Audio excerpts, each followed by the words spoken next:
Assalamualaikum, salam jalan terjal. Kenapa orang-orang NU ikut menghujat Gus Miftah?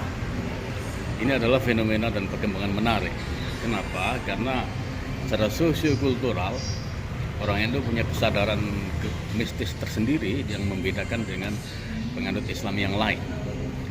Kesadaran mistis atau mystical consciousness yang saya maksud adalah bahwa NU meyakini ada karamah, ada kekuatan antikodrati, ada kekuatan di luar nalar yang bisa atau yang dimiliki oleh orang-orang tertentu, hasil dari ritual atau hasil dari riyadhah atau hasil dari pencarian-pencarian spiritual.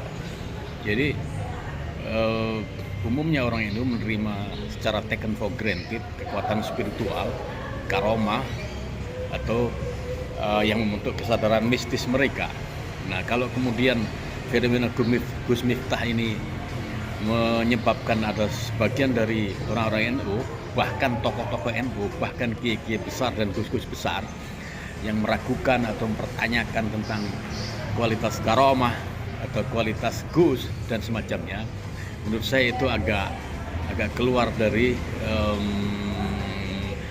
track umumnya cara beragama model NU, dan itu bisa saja terjadi karena persoalan politik atau bisa saja bahwa tokoh atau kiai atau gus yang melihat sisi gelap Gus Miftah secara gelap, mereka lupa bahwa cara pandang itu tidak boleh atau tidak semestinya diukur dengan perspektif syariat. Ada sejumlah kiai misal kayak Kiai Halwani Nawawi Berjan Purworejo atau Gus Najih Maimun Sarang Rembang, itu salah satu sebagian dari orang NU, tokoh NU, kiai besar yang pertanyakan tentang model dakwah, yang pertanyakan tentang kualitas keislaman, atau bahkan tanpa menyebut bahwa Gus Miftah punya sisi lain, dalam hal ini adalah karomah.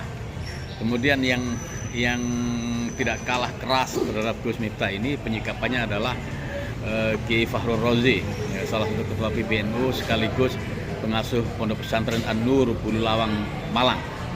Nah, ini agak menggelikan sebenarnya. Karena apa? Ya karena kiai-kiai tersebut saya meyakini sangat memahami betul sosiokultural, sosiokosmis cara beragama model NU yang tidak bisa lepas dari karomah, yang tidak bisa lepas dari mistisisme, yang tidak bisa lepas dari kesadaran mistik, ada mystical consciousness. Kenapa? Ya karena memang cara beragama NU sangat beda dengan katakanlah Salafi Wahabi atau Muhammadiyah sekalipun.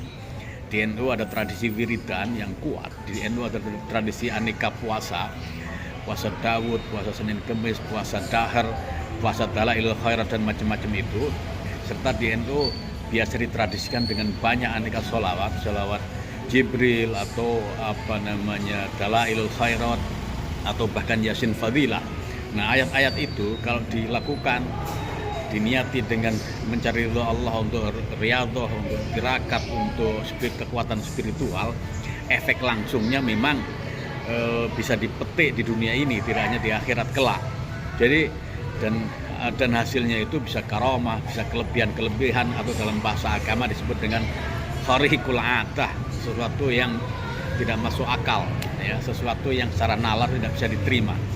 Nah, NU sebenarnya punya banyak tokoh yang sebelum Gus Miftah ini yang bisa berinteraksi secara intens, secara konstruktif, seperti dengan kawan sendiri, kalangan-kalangan hitam.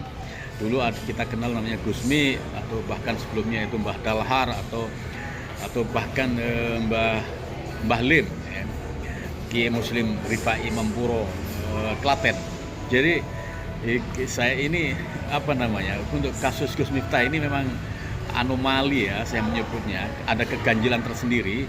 Justru dia dikritik, bahkan nyaris dihabisi, atau bahkan disebut dengan karakter assassination, pembunuhan karakter, justru dilakukan oleh kalangan elit NU, ya.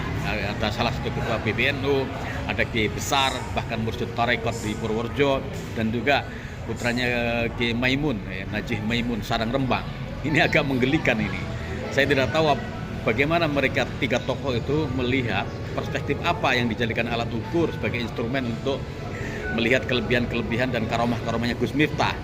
Padahal kan secara empirik teruji secara sehari-hari bahwa kehadirannya di komunitas-komunitas yang bukan komunitas NU, yang bukan komunitas santri, itu diterima sebagai teman, diterima dengan terhormat, nasihat-nasihatnya didengar, atau bahkan klaimnya itu melakukan mualafisasi atau mengislamkan lebih dari 250 orang. Ini kan luar biasa, kerja-kerja spiritual, kerja-kerja dakwah yang bisa saja kalau diukur secara syariahnya Kiai Halwani tidak bisa diterima, tapi faktanya adalah dia bisa salah satu sebagai perantara hidayah Tuhan, sehingga bisa menggerakkan orang non-muslim untuk bersyahadat, memberi kesaksian bahwa tidak ada Tuhan selain Allah dan Muhammad adalah utusannya.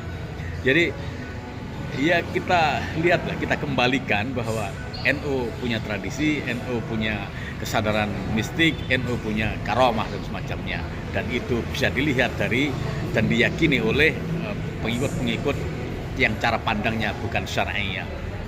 Salam jalan terjauh.